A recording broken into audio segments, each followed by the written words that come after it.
Ok, super. Bah écoute, ça me rappelle alors, là, normalement je commence par une présentation de l'ENIAC en 1946, avec les tubes à vide, justement, remplacés ensuite par les transistors, les microprocesseurs, etc. Pour montrer un petit peu la loi de Moore et le fait que la loi de Moore commence un petit peu à pédaler dans le vide petit à petit. Donc, l'introduction c'était en gros, qu'est-ce qui se passe si la loi de Moore se termine? Est-ce qu'on arrête le progrès technologique en termes de puissance de calcul? Est-ce qu'on ne peut pas avoir plus de puissance et donc il faut faire avec, ou est-ce qu'on peut faire mieux? Et du coup, le quantique permet de répondre un petit peu à la question. Du coup, donc ça, 18h45, je vais essayer de tenir en 30 minutes. J'ai beaucoup de slides, mais faites-moi signe si j'arrive pas à tenir les délais. Donc ça, c'est moi avec un costume. Je travaille chez Humanis, donc je m'occupe de l'IA chez Humanis depuis 3 ans maintenant. Alors, je vais vous parler d'IA et de quantique, donc sujet assez léger. Alors, je ne vais pas vous parler de physique quantique, je ne vais pas vous parler philosophie, nature de la réalité, je ne vais pas non plus avoir d'équations mathématiques, ce n'est pas le sujet de ce soir. Une demi-heure, c'est bien évident qu'on n'a pas le temps d'aborder ces sujets-là. Donc, je vais être très pragmatique en une demi-heure. Je vais d'abord, en un slide, qu'est-ce que c'est que l'IA? Alors, selon moi, humblement, et tous les projets qu'on implémente dans ce domaine. Qu'est-ce que c'est que le quantique? Ça, on va un petit peu augmenter en termes de complexité. En troisième, qu'est-ce que c'est que l'association des deux? Donc, qu'est-ce qu'on peut appeler faire de l'IA sur de l'informatique quantique? Et ensuite, qu'est-ce qu'on peut en faire? À quoi ça sert? Et donc, en gros, j'espère que le à quoi ça sert, vous comprenez pourquoi est-ce qu'on en parle maintenant et pourquoi nous, on se met dedans, pourquoi il y a beaucoup d'acteurs qui se lancent là-dedans ce soir, en ce moment. Donc, je vais commencer de manière très simple. L'IA, qu'est-ce que c'est? Donc la manière dont nous on le définit, c'est que c'est tout simplement implémenter un système qui est capable d'assimiler des données, d'apprendre en profondeur et ensuite d'agir sur ces données. Donc que ce soit une voiture autonome ou une usine de production ou de la détection d'anomalies, détection de fraude, etc., de l'analyse de logs, etc., il y a toujours le même schéma qui revient dans ce qu'on implémente. 3 grandes parties: assimiler, apprendre, agir.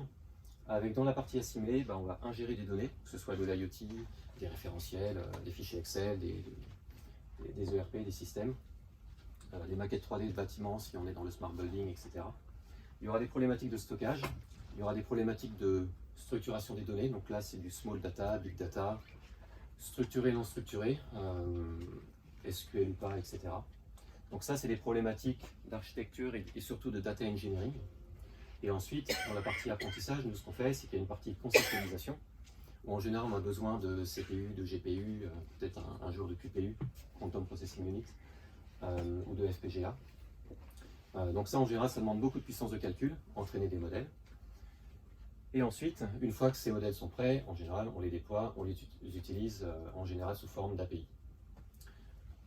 Donc là, il y a besoin de beaucoup de puissance de calcul, pas forcément besoin de beaucoup de parallélisation à l'usage. Par contre, en termes d'interrogation, si on déploie des systèmes auprès de dizaines de milliers d'utilisateurs, forcément, il faut tenir la charge. Donc en termes d'architecture, il y a des problématiques assez intéressantes.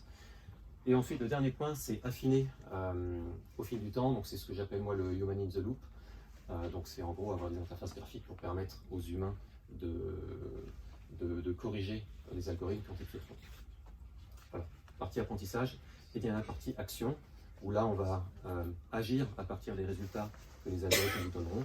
Donc on informe auprès des humains, donc c'est DataVis, rapport, tableau de bord, alerte, etc.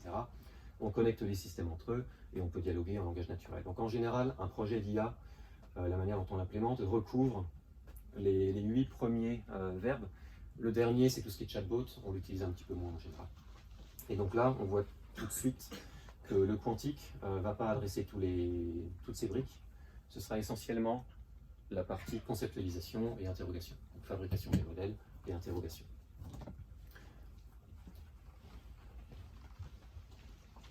Je vais passer maintenant sur l'aspect informatique quantique.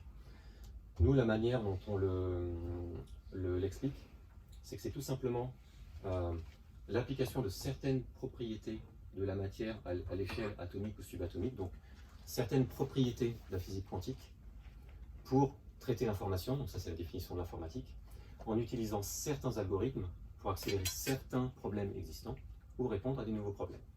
Donc vous avez vu, j'ai surligné en jaune tout ce qui est certain. Alors, il y a peu de choses qui sont certaines quand on parle de quantique. Ce qui est certain, c'est que au XXe siècle, à partir des années 20, on a découvert petit à petit différentes propriétés de la matière à l'échelle atomique et subatomique. Celle qui nous intéresse, c'est essentiellement les deux premières. Enfin, je pense que Jean-Michel te montre un exemple de réversibilité aussi après, mais c'est essentiellement le principe de superposition et le principe d'intrication. À partir de ces propriétés, plutôt dans les années 80-90, on a découvert ou construit des algorithmes qui sont adaptés et qui tirent profit de ces propriétés de la matière. Donc l'algorithme de Shor que Kessel va présenter, de Grover que je crois que tu présentes si on a le temps ou vers 23 h. L'algorithme de Dutch et donc Dutch-Shor. Donc toute une série d'algorithmes qui sont découverts petit à petit, donc là on n'a pas encore fini d'en découvrir, et de construire à partir de là, petit à petit on assemble ces briques pour en faire des algorithmes de plus en plus puissants. Et tout ça sert maintenant pour résoudre certains problèmes. Donc certains problèmes qui sont connus et d'autres problèmes qui sont en fait des nouvelles opportunités qu'on découvre petit à petit. Donc il y a tout ce qui est autour de l'optimisation. Donc c'est surtout D-Wave qui est spécialiste là-dedans. Tout ce qui est autour de la simulation, donc surtout autour de la simulation de molécules, donc santé, chimie, agriculture, etc. Et tout ce qui est également machine learning, IA. Donc, moi j'ai plutôt mettre l'accent là-dessus. Maintenant, ce qui s'est passé jusqu'à il y a à peu près 1 an, 2 ans, on a vu une espèce d'inversion de mouvement dans le sens où on a à peu près, même si on ne sait pas expliquer toutes ces propriétés, au moins on peut en tirer profit. Donc il y a eu en sens où on découvre des propriétés, on découvre des algorithmes et on en déduit les problèmes que ça peut résoudre. Maintenant, on a plutôt l'impression que le problème s'est inversé et qu'on est assez mature d'un point de vue compréhension des problèmes métiers que l'informatique quantique peut résoudre. Donc on part plutôt de problématiques métiers en discutant avec nos clients, nos prospects, on en déduit les algorithmes qu'il faudra utiliser et ces algorithmes vont utiliser les propriétés quantiques. Alors je vais vous présenter principe de superposition et principe d'intrication. Donc en fait j'explique superposition, intrication, preuve quantique, algorithme et défi, en sachant que ça c'est juste quelques slides et ça sert d'apéritif pour la partie de Jean-Michel où il déroulera les démos avec Qiskit. Donc en informatique classique, vous avez des 0 des 1, c'est déterministe. Quand vous lisez quelque chose sur un disque dur, vous avez soit un 0, soit un 1. Jusque-là, c'est clair. Principe de l'interrupteur, soit l'un, soit l'autre. En informatique quantique, il y a différentes méthodes de visualisation. On va plutôt utiliser ce qu'on appelle une sphère de blocs, où il y aura des états. En gros, imaginez le centre, un vecteur qui part vers le 0, ce sera l'état 0 d'un qubit, ou l'état 1 si on inverse la flèche. Et donc, si on considère que c'est une sphère de blocs, je ne vais pas rentrer dans les détails physiques de la mécanique quantique, mais en gros, une sphère de blocs peut avoir soit l'état 1 si on a un vecteur vers le haut, soit l'état 0, soit l'état 1, ou n'importe quelle position sur cette sphère, sur cet espace de Hilbert. Donc, en gros, on pourra initialiser un qubit à 0, et ensuite, intuitivement, le genre d'opération qu'on pourra faire, c'est pas comme en informatique classique où il y a 4 opérations principales avec un bit classique.